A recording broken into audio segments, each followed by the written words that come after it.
পেশায় একজন ডক্টর, বর্তমানে রাজশাহীর একটি বেসরকারি মেডিকেল কলেজে লেকচারার হিসেবে কর্মরত আছি। আমার সাথে ঘটনাটি যখন ঘটে তখন আমি ক্লাস 8-এ পড়ি। আমার স্কলারশিপ সামনে। বলে রাখি, আমার পড়াশোনা করার টাইমটা ছিল রাত্রেবেলা। রাত্রে খাওয়া দাওয়া কমপ্লিট করে আমি পড়তে বসতাম, দেন ফজরের আজান পর্যন্ত আমি পড়াশোনা কমপ্লিট করে আমি রেস্টে যেতাম। সেটা সেপ্টেম্বর মাস ছিল। আমার স্কলারশিপ পরীক্ষা ওয়াজ নকিং অ্যাট দ্য ডোর। আমি একটু চাপের মধ্যেই ছিলাম। যেদিনকার ঘটনা ওই দিনও সেম, আমি ব্যাচেলর পড়াশোনা কমপ্লিট করেছি, আমি বেডে যাব, তার আগ দিয়ে আমার মনে হলো যে আমি আমার একটু চুলটা বাঁধা দরকার, দেন আমি রেস্টে যাই। যথারীতি আমি মিররের সামনে গেছি, আমি চুল আছড়াতে যাব, মিররের দিকে তাকায় দেখি হঠাৎ করে জাস্ট আমার পেছন দিকে, আমার ডান সাইডে জাস্ট মাথার সাথে, আমার মাথার পাশে, আমার ঘাড়ের উপর দিয়ে আরেকটা ফেস, এবং সেই ফেসটা একটা ছেলে মানুষের। স্বাভাবিকভাবে আমি একটু সারপ্রাইজড হই যে আমার ছোট ভাই আমার বেডে ঘুমাচ্ছে, তাহলে এই ছেলে মানুষটা কে? কিন্তু আমি অত ভয়ঙ্কর কিছু তখনো চিন্তা করিনি। আমি জাস্ট পেছন ফিরে তাকায় দেখি যে নো বডি। দেন আমি আবার মিররের দিকে তাকাই, এগেইন আমি সেই ফেসটা দেখতে পাচ্ছি, এবং মনে হচ্ছে আমার ঘাড় থেকে আরেকটা মাথা বের হয়েছে, জাস্ট এরকম। এবং সেই ছেলেটা অপলক দৃষ্টিতে আমার দিকে তাকায় আছে। আমি ভীষণ জোরে একটি সাউন্ড করি এবং আমি সেন্সলেস হয়ে যাই। তারপরে আমার যখন সেন্স হয়, আমি আব্বু আম্মুকে আমার পাশে পাই। আম্মু আমাকে স্বাভাবিকভাবে জিজ্ঞেস করতেছে যে কি হয়েছে, বা তুমি এরকম চিৎকার করলা কেন? তুমি তো এতদিন পড়াশোনা করছো, তুমি তো কখনোই এরকম চিৎকার করো নাই। তো যেটা বুঝলাম আব্বু আম্মুর সাথে কথা বলে, যে তারা বুঝতে পারছে যে আমি অনেক ভয়ঙ্কর কোনো কিছু দেখে এরকম ভয় পাইছি, চিৎকার করে উঠছি। তারপরে তারা আমাকে কোশ্চেন করতেছে। দেন আমি আম্মুকে বললাম, আম্মু আমি যাবো, ঘুমাতে যাবো। এর মধ্যে আমি ভাবলাম যে আমার মাথাটা একটু আশ্রয় নেই, তো আমি জাস্ট আমার মিররের সামনে গেছি এবং আমার সাথে এরকম একটা ঘটনা ঘটছে। আমি একটা ছেলে মানুষকে দেখতে পাইছি এবং আমি তাকে সবকিছু তাদেরকে বললাম। তো যাই হোক, আব্বু আম্মু আমাকে আর কিছু বললো না, জাস্ট আম্মু বললো যে তুমি অনেক রাত জেগে পড়াশোনা করছো, তোমার এটা হ্যালুসিনেট হচ্ছে। ওকে ফাইন, আমাকে শোয়াই দিয়ে আব্বু আম্মু রুমে চলে গেল। সেটা সেপ্টেম্বর মাস ছিল, বেশ শীত শীত পড়ছে, রুমের ফ্যান অফ ছিল। তো আমার রুমের পাশে আমার আব্বু আম্মুর রুম। তো স্বাভাবিকভাবে তাদের রুমে কোনো কথাবার্তা হলে কম বেশি আমার এখান থেকে শোনা যায়, আমার রুম থেকে। আব্বু স্বাভাবিকভাবে বলতেছে যে এটা কি হলো, এটা তো হওয়ার ছিল, এটাই ভয় পাচ্ছিলাম। জাস্ট আম্মু দেখলাম যে আম্মু টোনটা একটু হাই করে এবং অনেক রাগান্বিতও স্বরে সে বললেন যে হ্যাঁ এটাই তো বলার ছিল। যাই হোক, আমি শুধু এটুকু চিন্তা করলাম যে আমার সাথে যেটা ঘটছে এটা কি আমার আব্বু আম্মু আগে থেকে জানতো? আমি আর কিছু চিন্তা না করে আমি ঘুমিয়ে যাই। পরের দিন মর্নিং এ আমি উঠে যথারীতি আমার ওয়াশরুমে গেছি বেসিনের সামনে, আমি মিররের সামনে দাঁড়াইছি। এই দিন জাস্ট আমার মনে হচ্ছে আগের দিনের ঘটনাটা, লাস্ট নাইটের ঘটনাটা আমার রিপিট হচ্ছে আমার সাথে। এগেইন আমি ফেসটা দেখতে পাই, আমি অনেক জোরে আবার চিৎকার করে উঠি। আম্মু দৌড় দিয়ে আসছে। আসার পরে আমি আম্মুকে বলতেছি যে আম্মু it is not my hallucination, আমি এরকম দেখতেছি, এরকম প্রবলেম ফেস করতেছি, প্লিজ ডু সামথিং। এবং আমি আগের রাতে তাদের কনভারসেশনের ধরেই আমি বললাম যে তাহলে তোমরা কি জানো ব্যাপারটা কি, বা আমার সাথে কেন ব্যাপারটা ঘটতেছে, বা এটা ঘটবে তোমরা কি আগে থেকে জানো? আম্মু আমাকে অনেক কিছু বলে আমাকে জাস্ট মানানোর চেষ্টা করতেছে যে তুমি টেনশনের মধ্যে আছো, সামনে এক্সাম, অনেক প্রেশারের মধ্যে আছো, এই কারণে তোমার এরকম মনে হচ্ছে, আসলে এটা কিছুই না। পরবর্তীতে আমি যখন আব্বু আম্মুকে চেপে ধরি যে আব্বু, ওই দিন মর্নিং এ আমি আব্বুকে জিজ্ঞেস করতেছি, আব্বু কি আমার সাথে কি হচ্ছে, আমি তো এটা নিতে পারতেছি না, এটা কি কখনো হয়? আমি কাউকে দেখতে পাচ্ছি না পেছন থেকে, ওইটা আমি তাকে মিররে দেখতে পাচ্ছি, যে এটা কোন টাইপের কথাবার্তা। এবং দেখলাম যে আব্বু অত বিষয়টাকে অত গুরুত্ব দিল না। আব্বু যথারীতি তার জায়গায় চলে গেলেন, তার জবে চলে গেলেন, এবং বাসায় সারাদিনে আমি আম্মুর সাথে ছিলাম। এবং আমি জিনিসটা বারবার জিনিসটা ফেস করতেছি যে আমি কোনো গ্লাসের সামনে দিয়ে গেলে বা আমি যদি তাকাচ্ছি, জাস্ট ওই ফেসটা মনে হচ্ছে যে আমার সাথে সাথেই ঘুরতেছে। আমি যে কোনো গ্লাসের সামনে গেলেই আমি আমার মাথার ডান সাইডে আমি জাস্ট মনে হচ্ছে আমার আরেকটা মাথা গজাইছে সেটা একটা ছেলে মানুষের। অনেক হাস্যকর মনে হচ্ছে বিষয়টা আমার কথা শুনে, কিন্তু ওই সময় আমি যে জিনিসটা এক্সপিরিয়েন্স করছি ইট ওয়াজ টোটালি কি বলবো, এটা খুবই উইয়ার্ড একটা বিষয় ছিল আমার জন্য আমার সেই এজে। যাই হোক, পরবর্তীতে রাত্রিবেলা আমি আবার আব্বু আম্মুকে বললাম যে অনেক ভাবে আমি তাদেরকে চেপে ধরলাম যে তোমরা বলো, আমি সারাটা দিনই আমি এটা ফেস করতেছি, ওয়াই এটা কেন আমার সাথে হচ্ছে, তোমরা জানো সবকিছু। পরবর্তীতে আব্বু আমাকে বললো যে হ্যাঁ আমরা জানতাম যে তুমি টিনেজে আসলে তোমার সাথে এরকম কিছু একটা ঘটবে। তো আমি ইন ডিটেলসে সবকিছু জানতে চাইলাম। তার আগে বলে রাখি, আমি যখন 5 বছর বয়স আমার, তখন আমরা শহরে চলে আসি। তার আগ পর্যন্ত আমরা গ্রামে দাদুর বাসায় থাকতাম। তো দাদুর বাসায় থাকতাম, আমরা থাকতাম, আমার বড় ফুপি তার 2 ছেলেকে নিয়ে থাকতো, আমার চাচা থাকতেন, আমার আরো সবাই থাকতেন। যাই হোক, আমি আমার বলতে গেলে আমার বড় ফুপির কাছে আমি মানুষ। আমি তার কাছে আমার খাওয়ানো থেকে শুরু করে, গোসল থেকে ঘুম পাড়ানো থেকে শুরু করে সবই আমার বড় ফুপি করতেন। তো হঠাৎ নাকি এরকম ভাবে একদিন আমাকে ঘুম পাড়াচ্ছিলেন, হঠাৎ ঘুম থেকে মানে আমাকে কোলে করেই উনি বাইরে বের হয়ে এসে আব্বুকে বলছেন যে দেখ, আমি একটা বিষয় নিয়ে খুব টেনশনের মধ্যে আছি। তো আব্বু বলতেছে যে কি টেনশন, বলো কি সমস্যা। তার আগে বলি, আমার বড় ফুপুর একটি প্রবলেম ছিল, ওনার সাথে জিন বা সামথিং এরকম মানে প্যারানর্মাল কিছু ঘটনা ওনার সাথে ঘটতো, এবং সম্ভবত ওনার সাথে আমাকে যেটা বলা হয়েছে, ওনার সাথে একটা জিন থাকতেন, এবং শুধুমাত্র ওনার জন্যই উনি মানে ওই জিন বা সামথিং এটার জন্য উনি তার হাজবেন্ডের সাথে তার মানে কনজুগাল লাইফটা ভালো ছিল না, এবং উনি সংসার করতে পারেন নাই। যাই হোক, আমাকে নাকি ওই দিন উনি ঘুম পাড়াচ্ছিলেন, হঠাৎ করে ওনার সাথে যে জিনিসটা থাকতো সে এসে বলছে যে হ্যাঁ তোর মেয়ে মানুষ করতেছিস, সমস্যা নেই, তোর মেয়ে বড় হবে, তারপরে তোকে ছেড়ে আমি তোর মেয়ের কাছে চলে যাব। এই বিষয়টা আমার বড় ফুপি আমার আব্বুর সাথে শেয়ার করেন, আব্বু তখন হেসে উড়ায় দেয় যে ঠিক আছে, তখন দেখা যাবে। এইভাবেই চলে আসতেছে বিষয়টা। আব্বু আম্মু এটা নিয়ে তাদের টেনশন তো ছিলই, এবং এই জিনিসটা যে আমার লাইফে এই সময় এসে ঘটে যাবে জিনিসটা আব্বু আম্মু মানে জানতো যে কোনো একটা সময় ঘটবে, কিন্তু এই পরীক্ষার আগে বা এরকম একটা সময় ঘটবে এই জিনিসটা তারাও বোঝে নাই। যাই হোক, আব্বু আম্মু তো আমাকে এই জিনিসটা শেয়ার করেন। আমি বললাম যে আমার ছোট থেকে এই জিনিসটা আমাকে বলে রাখা ভালো ছিল, তাহলে আমি হয়তো জিনিসটা নিয়ে এত বেশি সাফার করতাম না। যাই হোক, পরবর্তীতে আমি এই জিনিসটা কন্টিনিউয়াসলি আমি দেখে আসছি, এবং এসবের জন্য আমি অনেক অসুস্থ থাকছি, আমার পরীক্ষা খারাপ হয়েছে, আমার পার্সোনাল লাইফে প্রচুর প্রবলেম গেছে। আমি তাকে দেখতাম এবং তার সাথে আমি কথা বলার চেষ্টা করেছি, কিন্তু কখনো কথা বলতে পারি নাই। এবং সবচেয়ে আশ্চর্যের বিষয় হচ্ছে, যখনই তার সাথে কথা বলতে যেতাম জাস্ট সে একটা হাসি দিত আমাকে, কিন্তু আমি আয়নাতে যতক্ষণ দাঁড়িয়ে থাকতাম সে আমাকে দেখতো, তার চোখের পলক পড়তো না, সে কন্টিনিউয়াসলি আমাকে দেখে যেত। আমি যদি 1 ঘন্টা আয়নার সামনে দাঁড়িয়ে থাকতাম, সে 1 ঘন্টা উইদাউট ব্লিঙ্কিং আমার দিকে তাকায় থাকতো। এবং একটা পর্যায়ে এসে মানে এরকম আমার কাছে ডাল ভাত হয়ে গেছিল, আমি কোনো কিছু মনে করতাম না, মনে হতো এটা আমার কাছে অ্যাজ ইউজুয়াল। যাই হোক, এটার জন্য আমার লাইফে অনেক ঝামেলা ঘটছে, অনেক কিছু হচ্ছে আমার লাইফে।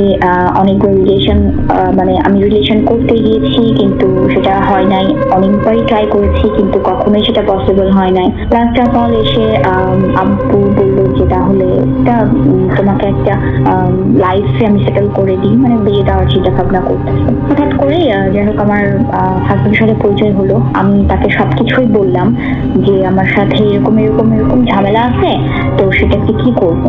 আমার হাজবেন্ড অনেক বিষয় নিয়ে সাফার করছে, তাকে অনেক ভাবে আমার লাইফ থেকে সরাই দেওয়ার চেষ্টা করা হয়েছে, বাট উপরে একজন আছেন, উনার রহমতে আমার মানে উনার রহমতে উনার ইয়াতে আমি সে কোনো প্রবলেম, সব প্রবলেম গুলোই সে ফেস করে আসতে পারছে। যাই হোক, সবচেয়ে মজার বিষয় হচ্ছে আমার বিয়ে হয়ে যাওয়ার 2 দিন বা 3 দিন পর থেকে আমি তাকে আর কখনো দেখতে পাইনি। মানে আমার সাথে যে জিনিসটা ঘটছে তাকে আমি দেখতে পেতাম এত দিন ধরে, তাকে আমি ক্লাস 8 থেকে মোটামুটি আমার মেডিকেল 3rd ইয়ার পর্যন্ত আমি তাকে কন্টিনিউয়াসলি দেখে যেতাম, এবং সে সবসময় আমার সাথে থাকতো। এবং সবচেয়ে বড় বিষয় হচ্ছে যে আমি কোনো বিপদে পড়তে গেলে আগে থেকে কিভাবে জানি আমি বুঝতে পারতাম যে আমি একটা বিপদে পড়তে যাচ্ছি।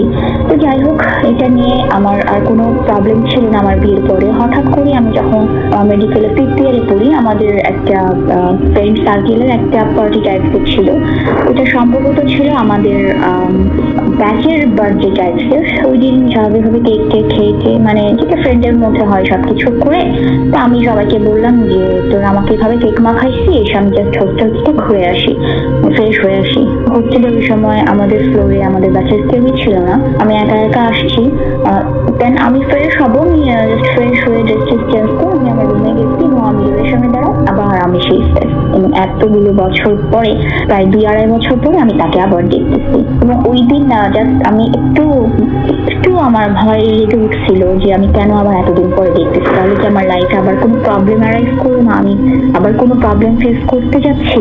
যাই হোক, আমি ওই দিন দেখছি এবং ওই দেখাতে আমি তার সাথে কথা বলার চেষ্টা করছি, বাট আমি কখনোই তার সাথে কোনো কন্ট্যাক্ট করতে পারি নাই। আমি এত চেষ্টা করছি, বাট আমি সিঙ্গেল মোমেন্টের জন্য সে আমার সাথে কোনো টাইপের কোনো কথা বলে নাই বা কথা বলার চেষ্টা করে নাই বা আমার সাথে কোনো কন্ট্যাক্ট করে নাই। দেন আমি তারপরে ওই একদিনই, এরপরে আজ পর্যন্ত আমি কখনোই তাকে দেখি নাই। এবং যেটা এর মধ্যে অনেক হুজুর দেখাইছি, অনেক বড় বড় আলেমের কাছে আমি গেছি, বাট ওনারা আমাকে সবসময় বলেছেন যে সেটা তোমার কোনো ক্ষতি করছে না, তুমি তাহলে তাকে করো না, তাকে যদি তোমার লাইফ থেকে সরাতে যাও, তোমার কাছে সরাতে যাও, তাহলে হয়তো তোমার অনেক ক্ষতি হয়ে যাবে। যাই হোক, আমিও অত করি নাই। তবে আমাকে একজন বলছিলেন, আমার সম্পর্কের মামা হন উনি আব্বু আমাকে বলছিলেন যে মেয়ের বিয়ে হয়ে গেলে তখন আর তার কাছে থাকবে না। যাই হোক, আমার হাজবেন্ড অনেক সাফার করছে এসব নিয়ে, আমিও অনেক সাফার করছি আমার লাইফে। আল্লাহর রহমতে, সবার দোয়াতে আলহামদুলিল্লাহ এখন আমি অনেক ভালো আছি। তবে একটা কথা বলি, যারা এই সব প্যারানর্মাল বিষয়গুলোকে নিয়ে ফাজলামি হিসেবে দেখেন বা ফান হিসেবে দেখেন বা বিশ্বাস করেন না, আমি শুধু এটুকু বলতে চাই যে আল্লাহ আপনাদের অনেক ভালো রেখেছেন। আমি যখন 5-এ পড়তাম, ঘটনাটি আমার আম্মুর থেকে শোনা। তো ঘটনাটি ঘটে আমার পুকুর বাসায় আর কি। তো পুকুর বাসাটা একটা আর কি হিন্দু বাড়ি ছিল, যেটা আর কি অনেক পুরাতন হিন্দু বাড়ি। তো ঘটনাটি অ্যাকচুয়ালি আর কি 4 দিন ধরে ঘটে ঘটনাটি। তো 5টার দিন যখন ঘটে, সেদিন আমার দাদু আর কি গ্রামের বাড়ি থেকে আমার পুকুর বাসায় আসে। পুকুর বাসায় আসার পর থাকা শুরু করে এবং ঘটনাটি ঘটে অ্যাকচুয়ালি 7টা থেকে 10টার মধ্যে আর কি। মানে এটা পরে কন্টিনিউসলি হয়। 5টার দিনে জাস্ট খালি মানে আমার ফুপু আর কি বাথরুম থেকে কাপড় টাপড় ধুয়ে ওয়াশ করার পর বারান্দায় আর কি শুকাতে দিল এবং ফিরে এসে দেখে যে খাটের উপরে আর কি অগোছালভাবে সেই কাপড়গুলোই আর কি পড়ে আছে। এখন যতবারই দেয় বারান্দায়, ঠিক ততবারই আর কি ঘুরে দেখে যে বিছানার উপর পড়ে আছে। তো এটা আর কি সেরকম ভাবে ধরে না। তো পরের দিনের ঘটনা ঠিক আবার সেই 7টার দিকে মানে ইটের সুরকি আর কি ছোড়া শুরু হয়। প্রথমে অল্প অল্প করে, এবং বলে রাখা ভালো যে বাড়িটা ছিল তার অপোজিটে একটা ডাস্টবিন ছিল এবং বড় পানি ট্যাঙ্ক ছিল এবং কোনো ইটের সুরকি অথবা ইটের গুঁড়া ছিল না।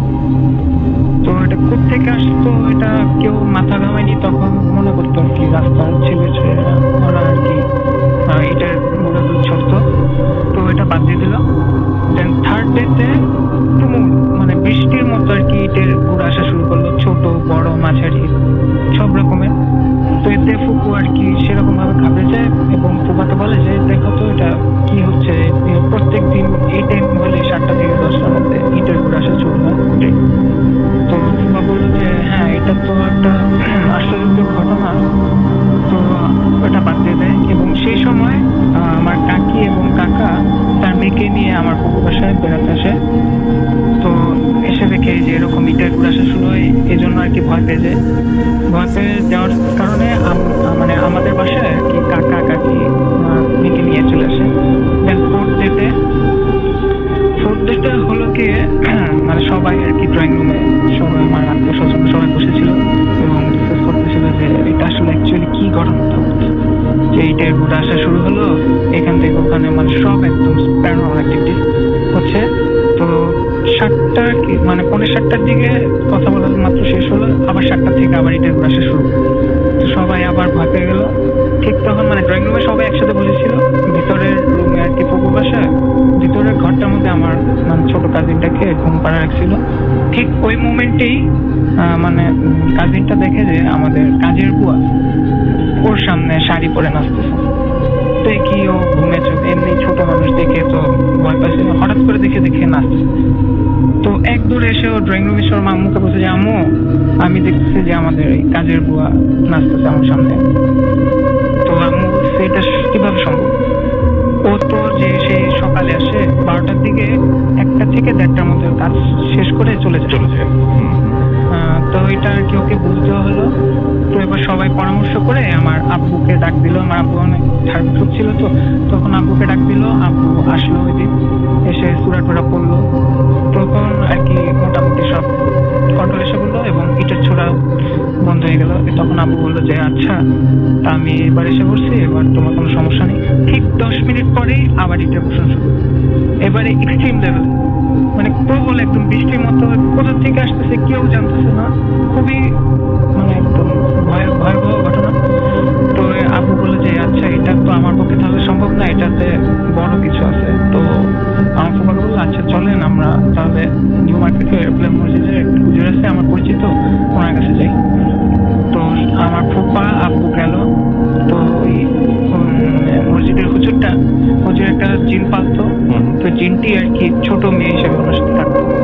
তো হুজুরটি জিনটির সাথে কথা বলে জানলো যে আমার ফুপুর বাসায় 7টা জিন চালান দেওয়া হচ্ছে এবং 7টা জিনই খুবই ভয়াবহ এবং খুবই পাওয়ারফুল, যাদেরকে নর্মাল ভাবে করা যাবে না, কন্ট্রোল করা যাবে না। তো ওনার উনি তার জিনের মাধ্যমে ওনার মানে ফুপুর বাসায় আর কি বার্তা পাঠায়। তো ওই জিনটি মানে বাড়ির 5টা জায়গা থেকে মোট 5টা তাবিজ নিয়ে আসে। তো হুজুরটি বললো যে এই 5টা তাবিজ মানে জিনগুলো অ্যাকচুয়ালি আমার ফুফাতো ভাইয়ের উপরে চালান দেওয়া হয়েছিল। তো এটাই 5টা তাবিজ ওই মানে আপনার যে ছেলেটি, ওই ছেলেটির দ্বারাই আর কি এই 5টা তাবিজ পুরাতে হবে। আচ্ছা, তো এটা বাসায় নিয়ে যাবেন এবং তার দ্বারা পুরাবেন। এবং এটা পুরানোর আগে আপনি ওকে একটা একলা ঘরে অন্ধকার রুমে জাস্ট একটা মোমবাতি জ্বালিয়ে মোমবাতিটির শিখার দিকে তাকিয়ে থাকতে বলবেন। যদি ও এক দৃষ্টিতে তাকিয়ে থাকে তাহলে বুঝবেন যে ওর উপরে চালান দেওয়া হয়নি। আর যদি এদিক ওদিক তাকাতে থাকে তাহলে বুঝবেন যে ওর উপরে চালান দেওয়া হচ্ছে। তো বাসায় আসলো ফুফা এবং ডাকলো যে এই এদিকে। তো অন্ধকার রুমে চলে নিয়ে গেল। এরপর মোমবাতি জ্বালানোর পর বললো যে তুই মোমবাতির দিকে এক দৃষ্টিতে তাকায় থাক, এদিক ওদিক যাবি না, এক দৃষ্টিতে। তো ভাইয়া কোনো মতেই কনসেন্ট্রেট করতে পারছিল না, এদিক ওদিক খালি তাকাচ্ছিল। তখন এই ফুফা বুঝতে পারলো যে আচ্ছা এটাই ঠিক, হুজুরের কথাই ঠিক, যে আমার ছেলের উপরেই চালান করা হয়েছে। এবং এর কিছুক্ষণ পরেই এই যে 5টা তাবিজ ছেলে মানে আমার ভাইকে দ্বারা পোড়ানো হয়েছে। পোড়ানো শেষ। পোর্ট ডেটে তেমন কিছু মানে পোর্ট ডেটে লাস্টে একটা ঘটনা হয় যে হঠাৎ সবাই বসেছিল, ভিতরের রুমে হঠাৎ কাঁচ ভাঙা শব্দ। আচ্ছা, খাস করে কাঁচ ভাঙা অনেক জোরে শব্দ হলো। এখন সবাই দৌড়ে ভিতর রুমে গিয়ে দেখলো যে আমার ফুপার ওষুধের শিশিটি আর কি মাটিতে পড়েছে। তো ওইখানে একটা ব্যাপার হচ্ছে যে ওষুধের শিশিটি অল টাইম আলমারির ভিতরে থাকতো এবং আলমারিটা লক করা থাকতো এবং চাবিটা থাকতো ফুপুর কাছে। আচ্ছা, ফুপুর কাছে অলরেডি চাবিটা আছে এবং আলমারিটা লক, বাট শিশিটা বাইরে পড়েছে। মনে করতে পারে যে অন্য কোনো শিশি, আমি আলমারিটা খুলে দেখি। আলমারিটা খুলে দেখলো যে না, অ্যাকচুয়াল ওই শিশিটাই বাইরে পড়েছে। তো আবার এই এক টাইমে আবার ইটের গুড়া বসানো শুরু হয়েছে। প্রবল বোধে এবার হুজুরকে আবার ফুপা ডাক দিল যে আচ্ছা হুজুর, এখন আপনার এই তাবিজ পড়ানো হয়েছে কিন্তু তাও তো কিছু হচ্ছে না, এখন কি করা যায়? তো হুজুর বললো যে আপনার যে বাসা থেকে 5টি তাবিজ আনা হয়েছে, এই 5টি তাবিজ ছিল আর কি অপশনাল, মানে এটা এছাড়াও বড় আর 2টা পাওয়ারফুল তাবিজ আছে যেটাকে আমার জিন আর কি আনতে পারেনি, ও অত পাওয়ারফুল যায় না। তো ওই 2টা আনতে পারেনি এবং এই 2টা তো খুঁজে পাওয়া যাবে না, যেহেতু সেজন্য আপনাদের পুরো বাড়িটাকে বন্ধ করতে হবে আর কি। 4টা গজাল দিয়ে বাড়ির 4 দিকে বন্ধ করতে হবে। তো বললো আচ্ছা ঠিক আছে। তো হুজুর, আব্বু, আমার 2 ফুপা আসলো গজাল নিয়ে। তো গজাল নিয়ে মারার আগে হুজুর বললো যে আচ্ছা আপনারা যখন গজাল মারবেন তখন একজনকে আজান দিতে হবে। তো আমাদের ফুপুর বাসার পাশের বাড়ি পার্টি বলে যে আচ্ছা ভাই আমি আজান দিব, আপনারা গজাল মারেন। তো আচ্ছা গজাল মারা শুরু হোক। তো উনি আজান দিতেছে এবং গজালটা যখনই আর কি গজালের উপরে হাত ধরে মারবে ঠিক তখনই তীব্র বাতাস এবং ভয়ঙ্কর চিৎকার, মানে একদম 40-50 জন একসাথে যদি চিৎকার দেয় ভয়াবহ ভাবে, মানে খুবই সেই একটা জিনিস। এবং হাতুড়িটা যখনই গজালে ছোঁয়াতে যাবে, হাতুড়িটা কোনো মতেই গজালে ছোঁয়াতে পারছিল। প্রচন্ড ভারী, মনে হচ্ছে কেউ 10-12 জন মিলে হাতুড়িটা ধরে। এরকম অনেক কষ্টে, আর যে বাড়িটাতে ঠিক তখনই বিকট চিৎকার, আর ওদিক থেকে ইটের বসন আছে। ঠিক তখন মেবি রাত 1টা কি 1:45 বাজে। তো এইভাবে অনেক কষ্ট করে চারদিকে 4টা গজাতে হয়েছে, এবং তারপরে অবশ্য কিছু হয়নি। তবে এদিকে একটা কথা হচ্ছে, আমার ফুফাতো ভাই আর কি সেই ঘটনার পরে এখনো মোটামুটি একটু অন্যমনস্ক থাকে, এবং একটু মানে আর কি সবার সাথে আর কি সেরকম ভাবে মেলামেশা করে না। ডিফারেন্ট হয়ে গেছে। আগে এরকম থাকতো না, আমার সাথে অনেক মানে চুপচাপ হয়ে গেছে না? চুপচাপ হয়েছে, একদম চুপ। আগে অনেক খোলামেলা ভাবে সবার সাথে কথাবার্তা বলতো, এখন অবশ্য চুপচাপ হয়েছে। এবং হুজুরকে বলছে যে এই 4টা গজাল যদি আবার উঠানো হয় তাহলে আবার আক্রমণ হবে, এটা শিওর, এবং সেটা ঠেকাতে হলে এর চেয়ে বড় কিছু করতে হবে। আমার বড়টা আমার নিজের সাথেই। তো আমাদের এলাকার মধ্যে আমাদের একটা ফ্রেন্ড সার্কেল আছে। এই ফ্রেন্ডসদের গ্রুপটার মধ্যে সকলেই মোটামুটি দুষ্ট। সবারই একটাই মিশন যে সুযোগ পেলেই কাউকে ভয় দেখানো। আপনারা রেগুলার কাউকে না কাউকে ভয় দেখান, এবং সেই ভয় দেখাতে গিয়েই একদিন একটা ঘটনা ঘটেছিল। আপনারা সেটা হচ্ছে ঈদের 2 দিন আগে ছিল, রাইট? কি হয়েছিল সেটা বলেন এখন। আচ্ছা, গত রমজানের ঈদের 2 দিন আগে আমাদের গ্রুপের মধ্যে একজন ছেলে ছিল যে কিনা খুবই সাহসী। তো সেই মূলত সবাইকে ভয় দেখানোর জন্য উদ্যোগটা নেয়। তার নাম হচ্ছে বাবলু। তো তো সে সবার সামনে এসে বলে যে তাকে নাকি কেউ ভয় দেখাতে পারবে না। সে সবাইকেই ভয় দেখায়, কিন্তু সে বলে যে আমাকে যে ভয় দেখাতে আসবে তখন। তারপরে ভয় দেখাতে শুরু করলেন যখন, সেখান থেকে বলেন মাঝখানে কথাগুলো। হ্যাঁ। আচ্ছা, তো সবাই আমরা তাকে টার্গেটে রেখে দিলাম। তো গত রোজার ঈদের 2 দিন আগে গেলাম চুল কাটানোর জন্য সেলুনে। সেলুনে ঈদের আগে সে দূর অনেক লম্বা সিরিয়াল, প্রায় 12:30 বেজে গেছে। তো আমার সাথে আমার একটা ফ্রেন্ড ছিল জাহান শরীফ। তো আমরা 2 জন চুল কাটানোর পরে আসতেছি, হঠাৎ করে এই রাস্তায় দেখি ওই ফ্রেন্ডটা এখানে কি আমরা ভয় দেখানোর জন্য টার্গেটে। তো আমি আর আমার ওই বন্ধু মিলে প্ল্যান করলাম যে আজকে ওকে ভয় দেখাবো যে কোনোভাবে। তো যেহেতু আমরা প্ল্যান করছি একটা, সেহেতু আমাদের তো কাজ করতেই হবে। তো আমি আর আমার বন্ধু মিলে প্ল্যান করলাম যে 2 জন 2 জায়গার মধ্যে ঢুকে যাবো। তো আমার ওই বন্ধু বলতেছে যে তুই এই ছোট্ট একটা তার কাছে নিচে লুকায় থাক, আমি তোর থেকে একটু দূরে লুকাবো। আচ্ছা। তো 2 জন 2 জনের পরামর্শ অনুযায়ী লুকায় গেলাম। তো যখন নাকি ওই বন্ধুটা আমাদের কাছে আসতেছে, তো তখনই দেখলাম যে আমার পিছনে আমার ওই বন্ধুটা বলতেছে যে আসে একটু ওইদিকে যাবি না, চল আমার সাথে একটু চল, অন্য জায়গা দিয়ে ওরে অন্যভাবে ভয় দেখাবো, সেদিক থেকে ও আরো বেশি ভয় পাইবে। তো ওর পিছনে পিছনে আমি যাইতেছি। তো আমি বললাম যে কই নিয়ে যেতেছি তোমরা? তো ও বলতেছে যে আয় একটু সামনে গেলেই চলবে। তো এরকম করে আমি প্রায় 5-7 মিনিট হাঁটলাম।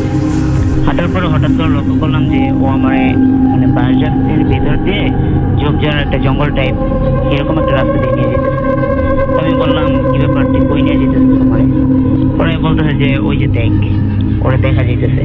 এখন তুই এখানে বস, এখানে বসে তুই এরকম ভাবে ওরা ভয় দেখাবি, আর আমি তোর থেকে একটু দূরে আছি, আমি এরকম ভাবে ভয় দেখাবো। তো আমি বললাম আচ্ছা ঠিক আছে। তো আমি বসে বললাম এখানে ওকে ভয় দেখানোর জন্য। যখন সে আমার সামনে আসতেছে তখন আমি লক্ষ্য করলাম আমার পিছনে কাঁধে কে যেন হাত রাখলো। তো আমি বলতেছি কি ব্যাপার শরীফ, তুই কি ভয় পাইছো, তুই এরকম করতেছিস কেন? ওরা হ্যাঁ বলতেছে যে মানে হ্যাঁ কোনো সারাই দিতেছে না।